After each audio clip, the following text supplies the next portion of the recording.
Assalamualaikum warahmatullahi wabarakatuh. Selamat pagi anak-anak, selamat berjumpa lagi pada pembelajaran jarak jauh kelas 2 SD, tema 7 kebersamaan, subtema 1 kebersamaan di rumah, pertemuan kedua bersama Ibu Yuyun Yuningsih. Setelah selesai pembelajaran hari ini, Bu Guru harapkan anak-anak dapat 1. Menyebutkan dan memahami isi dongeng fabel dengan percaya diri. 2. Mengamati dan memahami perbedaan kegiatan keagamaan serta karakteristiknya. 3. Memahami dan mempraktekkan gerakan berlari di air dengan percaya diri. Anak-anak hebat, mari kita awali kegiatan belajar dengan membaca basmalah bersama-sama. Bismillahirrahmanirrahim. Jangan lupa kita harus selalu mematuhi 3M ya. Ingat pesan ibu, pakai maskermu, cuci tangan pakai sabun, jangan sampai tertular. Ingat selalu pesan ibu, jaga jarakmu, hindari kerumunan, jaga keluargamu. Yuk lakukan gerakan 3M. Belajar.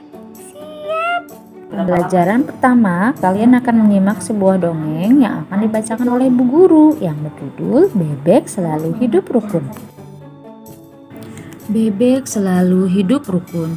Bebek tidak pernah terpisah satu sama lain. Mereka pergi bersama-sama sepanjang hari dengan mengikuti satu pemimpin. Mereka terkenal sebagai makhluk yang paling rukun. Meskipun bebek sangat berisik, tidak sekalipun mereka pernah bertengkar. Carpelai, hewan pemangsa, begitu melihat kompaknya kaum bebek, awalnya ia kagum. Tetapi kemudian muncul niat jahat dalam hatinya. Aku akan mengadu domba mereka. Pasti ada bebek yang bisa dijadikan sebagai sumber masalah. Gumam Carpelai menyeringnya jahat. Mulai hari itu, Carpelai gencar mendatangi bebek yang agak terpisah dengan kawanannya. Mulai hari itu, Carpelai gencar mendatangi bebek yang agak terpisah dengan kawanannya. Dia mulai menghasut bebek itu untuk membenci kawanannya. Lihat pemimpinmu itu, dia hanya membodohi kalian agar mau mengikutinya. Pergilah dari kawanan atau kau akan menjadi budak pemimpinmu selamanya, ujar Carpelai yang pandai menghasut. Namun rupanya sia-sia, bebek itu tidak mau mendengar perkataan Carpelai. Kemudian Carpelai mencari bebek lain dan mengatakan hal yang sama. Akan tetapi lagi-lagi perkataan Carpelai tidak dihiraukan. Kemudian Carpelai mencari bebek lain dan mengatakan hal yang sama. Akan tetapi lagi-lagi perkataan Carpelai tidak dihiraukan. Begitu terus hingga tak terasa sudah semua bebek ia datangi. Namun tak ada satupun yang berhasil ia hasut. Carpelai sudah sangat kelelahan karena sudah berjalan ke sana kemari dan terlalu banyak bicara. Hahaha, Carpelai, Carpelai, kau tidak akan bisa membuat kaum bebek saling bertengkar karena kami saling mempercayai satu sama lain, ucap salah satu bebek yang dihasut oleh Carpelai. Carpelai sangat malu. Ia tidak menyangka para kaum bebek begitu kompak. Dia pun pergi dari pemukiman dan tidak pernah kembali lagi karena merasa malu. Memang benar jika ada yang mengatakan bahwa kaum bebek adalah makhluk yang paling rukun sedunia. Setelah mendengarkan dongeng, Bu Guru harap kalian bisa memahami dan bisa menuliskan kembali si dongengnya ya. Setelah mendengarkan dongeng, sekarang kita akan melihat kegiatan keluarga di rumah Siti. Hampir setiap malam, Siti dan Ali belajar mengaji bersama ayah dan ibu setelah melaksanakan sholat maghrib berjamaah.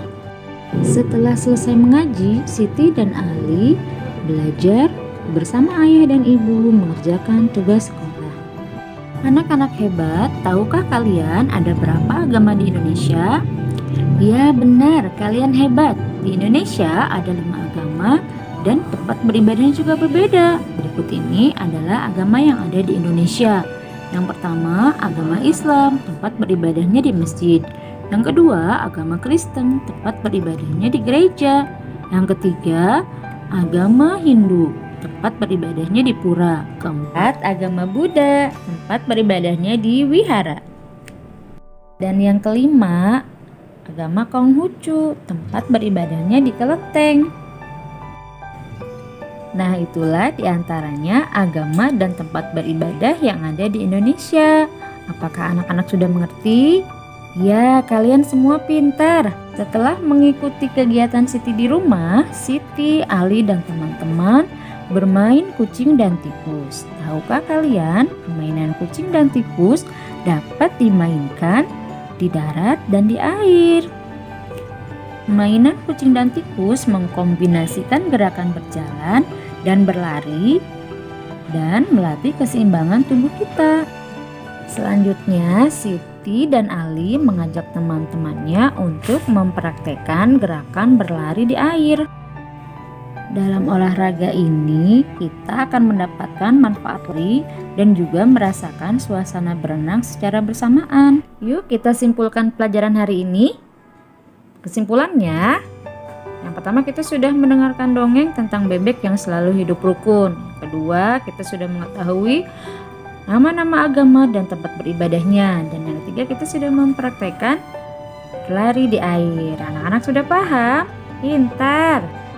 Selamat mengerjakan tugas anak-anak. Jika sudah selesai, anak-anak bisa melaporkan tugasnya kepada Bapak dan Ibu Guru melalui daring ya.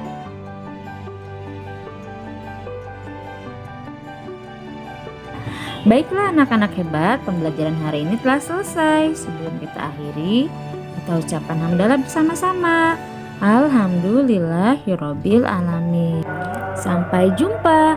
Assalamualaikum warahmatullahi wabarakatuh.